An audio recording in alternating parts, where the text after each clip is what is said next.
കേരളത്തിലെ കോൺഗ്രസിൻ്റെ ഏറ്റവും പ്രമുഖനായിട്ടുള്ള ലൈംലൈറ്റിൽ നിന്നിരുന്ന ഒരു MLA ആണ് മാത്യു കുഴൽനാടൻ. അദ്ദേഹം എറണാകുളം ജില്ലയിലെ മൂവാറ്റുപുഴയിൽ നിന്നുള്ള MLA ആണ്. അപ്പോൾ അദ്ദേഹത്തെ കൂടി ഒരു ആയുധമാക്കിക്കൊണ്ടാണ് പിണറായി വിജയനെതിരെയുള്ള ഒരു പട നയിച്ചത് എന്നുള്ളത് നമുക്കറിയാം.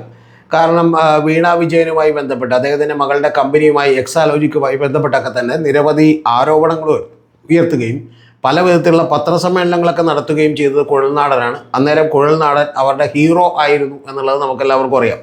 അദ്ദേഹം ചെയ്തിട്ടുള്ള ചില അബദ്ധങ്ങളൊക്കെ ഉണ്ട്. അദ്ദേഹം സ്വന്തം കയ്യിൽ നിന്ന് കാശ് മുടക്കി കൊണ്ടുപോയി ഹൈക്കോടതിയിൽ നിന്ന് വീണ വിജയന് അനുകൂലമായിട്ടുള്ള വിധി മേടിച്ചു കൊണ്ടുവന്നു എന്നുള്ളത് നമുക്കറിയാം.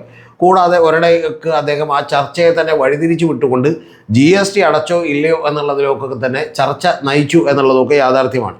അപ്പോൾ അങ്ങനെയൊക്കെയുള്ള ചില അബദ്ധങ്ങൾ പറ്റിയെങ്കിലും കോൺഗ്രസ്സിലെ യുവ തുർക്കികളൊക്കെ തന്നെ വളരെ ഇഷ്ടപ്പെട്ടിരുന്ന ഒരാളാണ് കുഴൽനാടൻ. പക്ഷേ ഈ കഴിഞ്ഞ ദിവസം കുഴൽനാടൻ ഒരു കാര്യം പറഞ്ഞതോടുകൂടി കുഴൽനാടൻ ആകെ അല്പനും വെറും വിവരമില്ലാത്തവനുമായി മാറി എന്നുള്ളതാണ് യാഥാർത്ഥ്യം.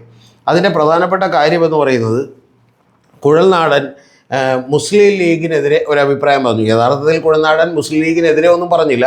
കുഴൽനാടൻ ഒരു കോൺഗ്രസ്സുകാരൻ എന്നുള്ള നിലക്ക് പറയേണ്ട ഒരു അഭിപ്രായം പറഞ്ഞു. എന്ന് പറഞ്ഞാൽ കോൺഗ്രസിനകത്തെ പാർലമെൻ്ററി പാർട്ടി ലീഡറെ തിരഞ്ഞെടുക്കുന്ന കാര്യത്തിൽ മറ്റൊരു കക്ഷിക്കും അഭിപ്രായം പറയേണ്ട ആവശ്യമില്ലെന്നും അങ്ങനെ അഭിപ്രായം പറയുന്നത് ശരിയല്ല എന്നും ഞങ്ങൾ ഇപ്പോൾ കോൺഗ്രസിൻ്റെ പാർട്ടി മുസ്ലിം ലീഗിൻ്റെ പാർലമെൻ്ററി പാർട്ടി തിരഞ്ഞെടുക്കുന്നതിനെക്കുറിച്ച് അഭിപ്രായം പറഞ്ഞാൽ അത് ശരിയാണോ എന്നും കൂടാതെ ഇപ്പോൾ കേരള കോൺഗ്രസിനെ കുറിച്ച് ജോസഫ് ഗ്രൂപ്പിനെ കുറിച്ച് അങ്ങനെ അഭിപ്രായം പറയുന്നത് ശരിയാണോ എന്ന് നമുക്ക് അദ്ദേഹം ചോദിച്ചു.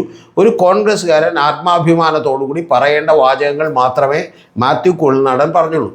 പക്ഷേ ഇതങ്ങൾ പറഞ്ഞു കഴിഞ്ഞതും യഥാർത്ഥത്തിൽ മാത്യു കുഴൽനാടൻ ഉടനെ തന്നെ വളരെ മോശപ്പെട്ട ആളായി മാറി. ഇത് KC വേണുഗോപാലിന് വേണ്ടി പറഞ്ഞതാണ് എന്ന് പറഞ്ഞുകൊണ്ട് അദ്ദേഹത്തിനെതിരെ ആളുകൾ വാളെടുത്തു. അതിൻ്റെ പ്രധാനപ്പെട്ട കാരണം നിങ്ങൾ ഡോണ്ട് കൺഫ്യൂസ് അസ് എന്ന് പറഞ്ഞുകൊണ്ടാണ്. ഞങ്ങളെ കൺഫ്യൂസ് ചെയ്യിപ്പിക്കില്ല, ആളുകളെ കൺഫ്യൂസ് ചെയ്യിപ്പിക്കരുത്. കാരണം ഈ മുസ്ലിം ലീഗ് ഒരു വാചകം പറഞ്ഞു, ആ വാചകം VD സതീശന് അനുകൂലമാണ് എന്നുള്ളതിലൊക്കെ നിങ്ങൾ വ്യാഖ്യാനിക്കേണ്ടതില്ല എന്നുള്ളതാണ് KC പക്ഷക്കാരനായിട്ടുള്ള കുഴൽനാടൻ വളരെ കൃത്യമായിട്ട് പറഞ്ഞത്. അപ്പോൾ അത് ആളുകളൊക്കെ ചൊടിപ്പിച്ചു എന്നുള്ളത് നമുക്കറിയാം. മുസ്ലിം ലീഗിനെ ചൊടിപ്പിച്ചു എന്നുള്ളതാണ് ഞാൻ അത്ഭുതപ്പെടുന്ന ഒരു കാര്യം. മുസ്ലിം ലീഗ് കുറച്ചുകൂടി വകതിരിവോടുകൂടി കാര്യങ്ങൾ എടുക്കേണ്ടതാണ്. പക്ഷേ മൂവാറ്റുപുഴയിലടക്കം മുസ്ലിം ലീഗിനെതിരെ പറഞ്ഞു എന്ന് പറഞ്ഞുകൊണ്ട് ഇദ്ദേഹത്തിൻ്റെ കോലം കത്തിക്കലോ പന്തം കൊളുത്തി പ്രകടനമോ എന്തോ പരിപാടിയൊക്കെ ഉണ്ടായിരുന്നു. പക്ഷേ എനിക്ക് ചോദിക്കാനുള്ളൊരു കാര്യം, കോൺഗ്രസിനോട് വളരെ ഇഷ്ടമുള്ള സ്നേഹമുള്ള നിരവധി ആളുകൾ ഈ കഴിഞ്ഞ ദിവസങ്ങളിലൊക്കെ തന്നെ VD സതീശന് വേണ്ടി പന്തംകൊളുത്തി പ്രകടനം നടക്കുകയും KC വേണുഗോപാലിൻ്റെ ഫ്ലെക്സുകൾ കീറുകയും ഒക്കെ ചെയ്യുന്നത് കാണുന്നുണ്ട്. അപ്പോൾ അവർക്ക് ആർക്കും തന്നെ കോൺഗ്രസിനോട് സ്നേഹമില്ല എന്നുള്ളതാണ് എനിക്ക് ചോദിക്കാനുള്ളത്. കാരണം അങ്ങനെ സ്നേഹമുണ്ടായിരുന്നെങ്കിൽ എവിടെയെങ്കിലും ഈ മുസ്ലിം കോൺഗ്രസിൻ്റെ ആത്മാഭിമാനം ഉയർത്തിപ്പിടിച്ചിട്ടുള്ള കുഴൽനാടന് വേണ്ടി കൂടി ഇത്തരത്തിലുള്ള പന്തംകൊളുത്തി പ്രകടനങ്ങൾ നടത്തേണ്ടതല്ലേ എന്നുള്ളതാണ് ചോദ്യം. പക്ഷെ അങ്ങനെ ആരും നടത്തിയില്ല എന്ന് പറയുമ്പോൾ ഇപ്പോൾ കോൺഗ്രസ് ഇല്ല, ഏതാണ്ട് 2-3 പേരുടെ കൂട്ടത്തിലുള്ള ആളുകളുടെ ഈ പറയുന്ന പോലെ ഗ്രൂപ്പുകൾ മാത്രമേ ഉള്ളൂ എന്നുള്ളതാണ് നമ്മൾ മനസ്സിലാക്കേണ്ടത്. അതുകൊണ്ട് ഇതൊന്നും നടത്തിയില്ല. ഇതൊക്കെ പോട്ടെ, വിട്ടുകളയാം എന്ന് വിചാരിച്ച് നിൽക്കുമ്പോഴാണ് അടുത്തത് രാജ്മോഹൻ ഉണ്ണിത്താൻ വരുന്നു. രാജ്മോഹൻ ഉണ്ണിത്താൻ എന്ന് പറയുന്നത് ഇപ്പോൾ നമുക്കറിയാം, അദ്ദേഹം കാസർഗോഡ് നിന്ന് MP ആണ്. കാസർഗോഡ് നിന്ന് MP ആകുമ്പോൾ അദ്ദേഹത്തെ ഏറ്റവും കൂടുതൽ സപ്പോർട്ട് ചെയ്യുന്നത് മുസ്ലിം ലീഗാണ്. കൂടാതെ അദ്ദേഹം കുറിയൊക്കെ വായിച്ചു, ഇടത്തോട്ട് മുണ്ടെടുക്കാൻ തുടങ്ങി എന്നൊക്കെയുള്ള വാർത്തകളൊക്കെ കേട്ടിരുന്നു. അതൊന്നും ശരിയല്ല. പക്ഷേ അദ്ദേഹം കുറി വായിച്ചു എന്നുള്ളത് ഒരു യാഥാർത്ഥ്യമാണ്.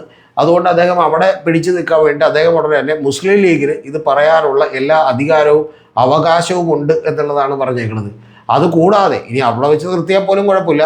കാരണം MLA-മാർക്ക് അവകാശമുള്ളതുപോലെ തന്നെ ഒരു ഘടകകക്ഷിയായിട്ടുള്ള മുസ്ലിം ലീഗിനും അവകാശമുണ്ട് എന്ന് പറഞ്ഞുകൊണ്ട് മുസ്ലിം ലീഗിനൊന്ന് സൂചിപ്പിക്കാമെന്ന് വിചാരിച്ച് അദ്ദേഹം സൂചിപ്പിച്ചു. അതിൽ തെറ്റൊന്നുമില്ല, പോട്ടെ. കാരണം വറ്റിപ്പഴപ്പമാണ്. MLA MP ആയിട്ട് അടുത്ത അവിടെ ജയിക്കേണ്ടതാണ്.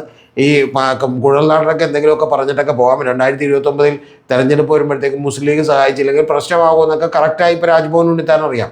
പണ്ട് അദ്ദേഹം കുറച്ചുകൂടി പച്ചയായ കാര്യങ്ങളൊക്കെ പറഞ്ഞുകൊണ്ടിരുന്ന ഒരാളാണ്. പക്ഷേ ഇപ്പോൾ അദ്ദേഹം ഒരു പ്രാക്ടിക്കൽ പൊളിറ്റിക്സിൻ്റെയൊക്കെ ഭാഗമായി എന്നുള്ളത് നമുക്കറിയാമല്ലോ. അപ്പോൾ അങ്ങനെയൊക്കെയാണ്. ഇത്രയും പറഞ്ഞ് അവസാനിപ്പിച്ചെങ്കിൽ കുഴപ്പമില്ല. ഉടനെ തന്നെ രാജ്മോഹൻ ഉണ്ണിത്താൻ പറയുന്നത് ഒരു MLA-ക്ക് മുസ്ലിം ലീഗിനെ കുറിച്ച് പറയാൻ എന്താണ് അർഹതയുള്ളത്, എന്തൊരു അല്പനാണ് അയാൾ എന്നൊക്കെ പറഞ്ഞുകൊണ്ടുള്ള ചീത്ത പറയൽ കൂടി തുടങ്ങി എന്നുള്ളതാണ് ഏറ്റവും പ്രധാനപ്പെട്ട കാര്യം. പക്ഷേ ഇത് കേട്ടിട്ട് പോലും യഥാർത്ഥത്തിൽ VD സതീശന് വേണ്ടി തെരുവിലിറങ്ങിയിട്ടുള്ള നിരവധി സാധാരണക്കാരായ പ്രവർത്തകർ, അവർ KC വേണുഗോപാൽ വന്നാൽ ഞങ്ങളിവിടെ പൊട്ടിച്ച് കളയും തോപ്പിച്ച് കളയും എന്നൊക്കെ പറയുന്ന ഒരു പ്രവർത്തകന് പോലും ഒരു വിഷമമോ ഒരു സങ്കടമോ ഉണ്ടായില്ല. പകരം മാത്യു കുഴൽനാടനെതിരെ നിരവധി സ്ഥലങ്ങളിൽ പ്രകടനവും പ്രതിഷേധവും ഒക്കെ നടന്നു. ഇനി അദ്ദേഹത്തിൻ്റെ അവിടെ കുറച്ച് വോട്ടുകളൊക്കെ മുസ്ലിം ലീഗിനുണ്ട്. അപ്പോൾ അതുകൊണ്ട് എന്താണെങ്കിലും പക്ഷേ 5 കൊല്ലത്തേക്ക് ഇനി സമയമുണ്ട്, അതിനകത്ത് പാച്ചപ്പ് ചെയ്യാനുള്ള സമയമുണ്ട് എന്നുള്ളത് അദ്ദേഹത്തിനും അറിയാം. പിന്നെ അദ്ദേഹത്തിൻ്റെ രാഷ്ട്രീയ ബോസായിട്ടുള്ള KC വേണുഗോപാലിനോട് ഈ വർത്തമാനമൊന്നും പറയാതിരിക്കാനും പറ്റില്ലെന്നറിയാം. എന്താണെങ്കിലും ശരി, കാരണം ഇത്തരത്തിലുള്ള സംഭവങ്ങളൊക്കെ കോൺഗ്രസിനകത്ത് നടന്നുകൊണ്ടിരിക്കുകയാണ്. ഒരു കാര്യം ഞാൻ അസന്നിഗ്ധമായി പറയാം, മാത്യു കുഴൽനാടൻ പറഞ്ഞതാണ് ശരി. തൽക്കാലത്തേക്ക് ഈ പറയുന്ന പോലെ ആരെങ്കിലും സൂചിപ്പിക്കാൻ നോക്കുന്ന രാജ്ഭവൻ ഉണ്ണിത്താൻ പറഞ്ഞതല്ല ശരി. യഥാർത്ഥത്തിൽ ഇതിനെ വളച്ചൊടിക്കേണ്ട ആവശ്യമില്ല. വളരെ കൃത്യമായിട്ടുള്ള ഒരു നിലപാടാണ് മാത്യു കുഴൽനാടൻ പറഞ്ഞത് എന്നുള്ളതാണ് യാഥാർത്ഥ്യം. അഭിമാനമുള്ള ഒരു കോൺഗ്രസ്സുകാരൻ, ആർജവമുള്ള ഒരു കോൺഗ്രസ്സുകാരൻ കൃത്യമായി പറയേണ്ട വർത്തമാനമാണ് ഈ സമയത്ത് ഈ കാര്യത്തിൽ മാത്യു കുഴൽനാടൻ പറഞ്ഞത്.